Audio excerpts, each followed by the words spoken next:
జై శ్రీరామ్. హిందూ బంధువులందరికీ ఈరోజు ఉదయం చెవెళ్లలోని మిర్జాపూర్ దగ్గర రోడ్డు ప్రమాదం జరిగింది.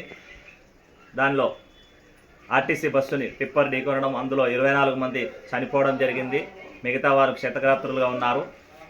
ఈ యొక్క రోడ్డు ప్రమాదానికి కారణం రోడ్డు వెడల్పు లేకపోవడం వల్ల ఈ యొక్క దుర్మార్గం జరిగింది, రోడ్డు ప్రమాదం. కావున వారి 24 మంది చనిపోయిన వారికి కుటుంబాలకు ప్రగాఢ సానుభూతి తెలియజేస్తూ వారి కుటుంబ సభ్యులకు కూడా ప్రగాఢ సానుభూతి తెలియజేస్తున్నాము. ఈ యొక్క రోడ్డు ప్రమాదానికి కారణం రాష్ట్ర ప్రభుత్వం వహించాలి. వాళ్ళ యొక్క నిర్లక్ష్యం వల్లే, రాష్ట్ర ప్రభుత్వం కాంగ్రెస్ యొక్క నిర్లక్ష్యం వల్లే ఈ యొక్క రోడ్డు ప్రమాదం జరిగింది. దాన్ని తొందరగా